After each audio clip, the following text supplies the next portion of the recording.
Hello, this is Kim with Standing on Solid Ground. I am your host of the Spiritually Motivated and Inspirational Podcast. And today's question, why are women compared to rubies? A virtuous woman is compared to a ruby, a valuable jewel. Women who are virtuous are not easy to find, which is part of the reason why they are so valuable. There are two instances where rubies were in reference, wisdom and a virtuous woman.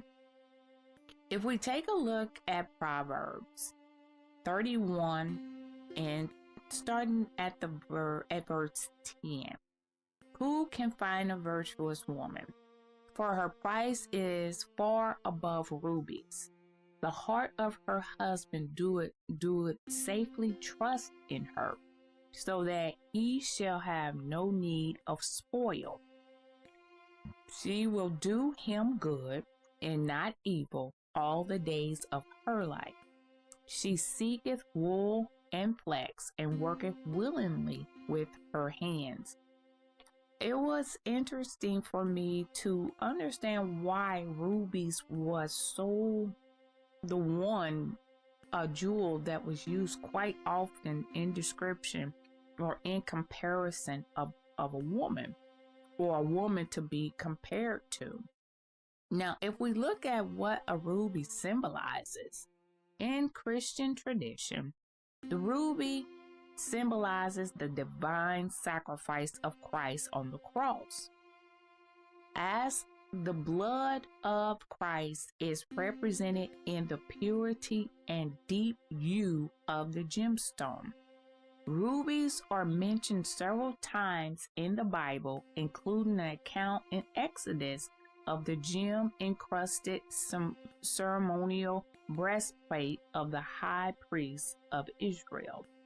So that is another instance where rubies are identified. It is the most precious stone. Now, it was mentioned way before Christ even came. It was mentioned even before the time of Christ even coming and being crucified. So this is a very, very, very delicate stone that he has used in this time. A ruby, she is more precious than any rubies, and all the things that thou desire are not to be compared to her. Length of her days is in her hand, in her right hand, and in her left hand, riches and honor. Her ways are ways of pleasantness, and all her paths are peace. She is a tree of life to them that lay hold upon her, and happy is every one that retaineth her. Now, in this case, God is speaking of wisdom as precious as rubies. So you see that it is very important for us to make the difference, or see the difference in who God was talking about, or what God was talking about at that time. In some cases, or in most of the cases that have been read in the Bible, a virtuous woman is compared to a ruby, that she's priceless in comparison to it. That is really something to really grab hold to it and really get the full effect of how precious a woman is to God. Now, the metaphor for the rubies, many Mid-Eastern Europeans wore rubies to guarantee health, wealth, wisdom, and success in love. Desire for the ruby was just a great today. Is as great today as it has always been. The symbol of passion, Ruby makes an ideal romantic gift. Consumers are drawn to the lush color because it also signifies wealth and success.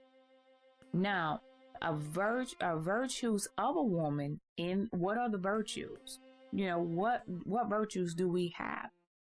It's true that a virtuous woman, by biblical standards, is someone who is obedient and subservient. But the Bible also says that a godly woman is strong, wise, and provides for her family and helps the poor. And this is what it was also described in Proverbs 31 that I just read. Now, if we read Proverbs 3 and 15, her value exceeds pearls. So now we have another gemstone. All you desired can't compare with her. The good news: women are more valuable than some of the most precious items on earth. So we need to treat them well and care for them, and they will return with love. Women is a beautiful species that God has created. There's no mistakes about it. There are many, many women that there are so many others that look upon and say, she is beautiful. She is beautiful. She has this glow about her. The precious jewel, I believe that one of the most precious jewels in God's eyes are women. He created them with a special design, with a special touch, with very great detail to every single part of our bodies, from our heads to our toes. We are compared to gemstones.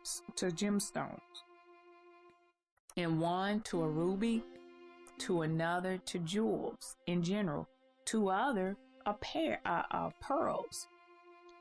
That should let us know that we are special to God. We are beautiful to God. What makes us ugly is when we turn away from God.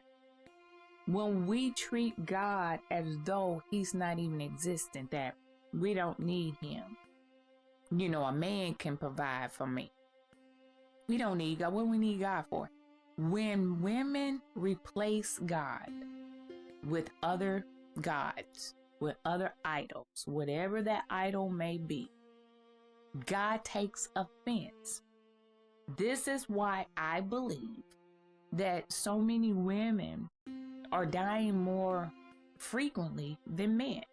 Men are actually living a lot longer these days. There are some of my favorite actors that I love to watch on movies and television that they're still going strong. They just will not sit down. They said, if there is a part for me, I'm going to do it. They don't care how old they get or how, they may be a little tired. They may be slowing down a bit, but they will not stop. They refuse to stop. But when the idol, I believe that it all began again with Eve and the serpent. She idolized the serpent's words, but also the tree that God had forbidden them to eat from. And this is where God's frown came into play. He frowned on us because of what Eve had done. She looked at another being, another creature. Instead of obeying God, she followed after the serpent. And as a result, women are suffering today. I'm not saying that men are not suffering, but women, we are really suffering. We are feeling the effects of Eve's disobedience. However, yet again, I will say We are God's most beautiful creation, along with the plants, the trees, the butterflies, the bees, any of the animals that He has created. He's created us just equally as beautiful. But where we disappointed God, or where God was disappointed in women, was in the Garden of Eden. And if you notice, Eve, after Seth, you didn't really hear too much more about Eve. We don't know when she died. We don't know where she died. We don't know anything. God just kind of phased her out. And that is my indication even today. Women are getting phased out because the defiance of a woman, when she did not listen to what God had told her. Adam could have emphasized it and said, don't touch that tree. I don't know if he was near. I don't know if he knew that the serpent was in the tree, in the garden. I don't even know if he was whispering to her, and Adam did not know. But God blessed Adam to live over 900 years old. But Eve's life was shortened, from what I can see. It was shortened. You never know. She could have died after she had Seth. We never know. The question is, why were women compared to rubies? And the answer is because the rubies were one of God's precious stones in regards to Jesus Christ, number one, wisdom, number two. But a virtuous woman was priceless compared to a ruby, meaning that she is something that God values an awful lot. This is Kim with Standing on Solid Ground. You have yourself a wonderful and blessed day.